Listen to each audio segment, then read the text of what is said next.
Hi, and welcome back to our kitchen. It's the beginning of the year. As of right now, a couple more weeks, I'll be on YouTube for a year. And I'm more excited about the new year than I've ever been because I've learned so much during this year. And I want to start tackling some, especially low carb. It's always going to be gluten-free, dairy-free. And just explore some different nationalities food, because I found in my life, don't be afraid to taste things. You might really like it. So today I'm going to take my leftover ham bone, and this is actually from Christmas. It's been in the refrigerator, and I'm going to make some bean soup. We love bean soup, and I'm going to go traditional, and I'm going to add a twist at the end. So I hope you enjoy this recipe, and let me show you how it's done. Okay, I was debating on using the Instant Pot today or a pot, and I decided on the old-fashioned way on the stove. The reason being is I want to freeze some of this for future meals, and if I do it in the Instant Pot, it doesn't give as much volume as this does. And I have a lot of ham and I have a lot of beans. So I'm going to go the old-fashioned way. And first I'm going to start out with, I'm going to actually put the ham bone in first. I'm going to save this ham until we do the second part of this. And then we'll add the ham in, get the ham off the bone, and then continue to cook it for a while.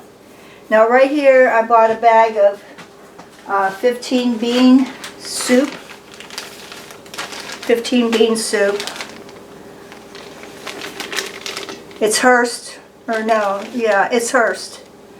And what they do is they actually put a packet inside, flavor packet. Now the first time I used the flavor packet, I was all ready for my bean soup, and what I got was a spice that I didn't want in there, and I believe it was either cinnamon or cloves. So I'm going to leave it out. I don't want it in there, and what I'm going to do is show you the beans.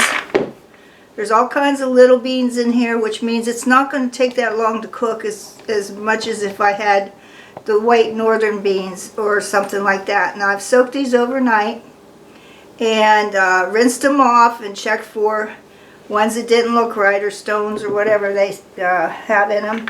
And I'm just going to dump that in the pot.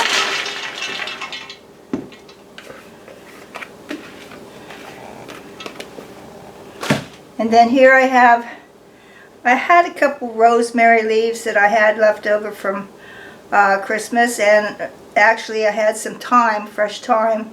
So I'm not going to put any measurements in. If you're going to use dry thyme, I would use a half a teaspoon, and rosemary is optional. I have half a teaspoon of cumin and a teaspoon of black pepper. Now I'm not adding salt to it yet because the ham has salt in it. And you don't want to add the salt now, you want to add it later on when you taste it. It's very important to taste your food. Here I went a little crazy on the garlic. I think there was 5 cloves here. But we like a lot of garlic. Recommended probably 3 if you're not a garlic hound like we are. And then I have 1 onion. I took some baby carrots and chopped them up. And some celery that I could save from the refrigerator because it was going bad. And I took out the best stalks and saved them and chopped them up. Now I'm not adding any measurements here because I figure, what if you don't like onion? What if you don't like celery? You want more carrots? So just add what you want. That goes in.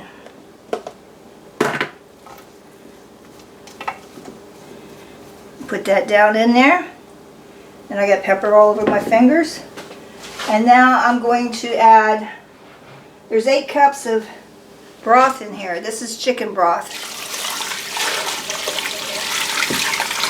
And I think it's going to take all of it.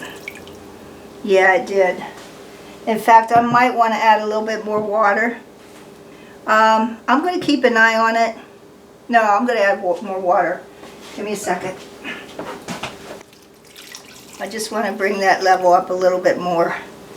And then I'm going to put this on the stove, covered, and I'm going to bring it up to a boil.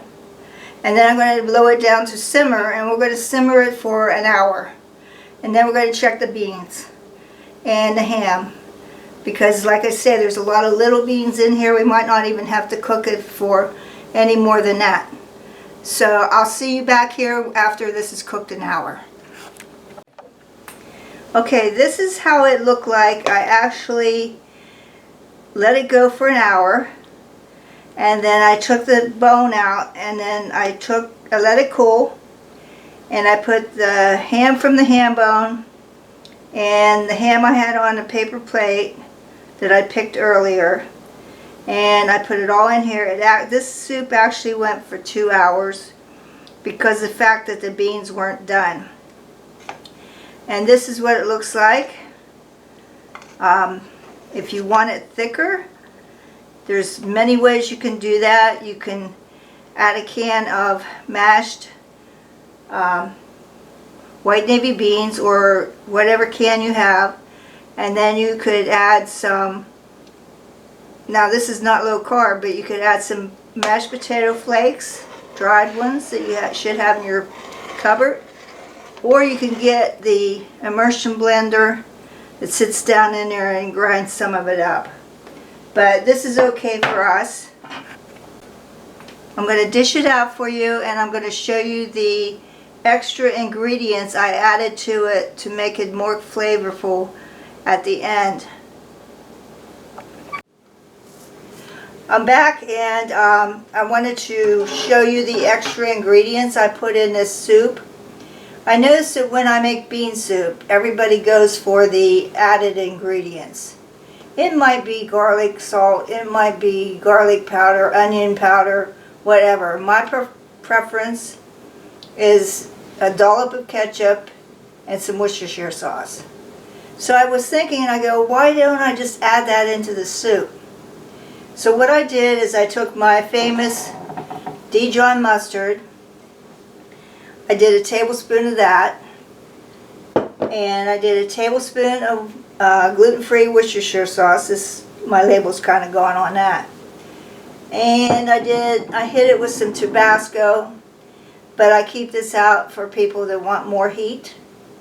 And I actually added a cup of ketchup. Now it could be a ketchup of your choice.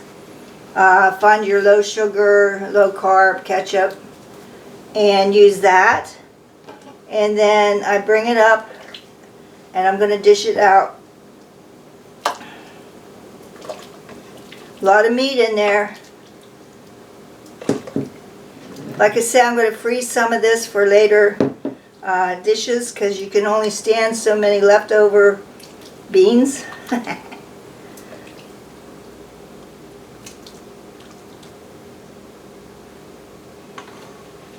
And I'm going to garnish it with some parsley. This is totally optional, but it makes it look pretty. Wipe the bowl off. And I hope you've enjoyed this recipe. Like I say, I'm trying to improve my videos to get them more interesting. I'm going to be adding some vintage recipes, some more low carb, always gluten-free, dairy-free. Make sure you subscribe to my channel, hit the like button, and push that bell so you'll see more videos that I come up with. Bye!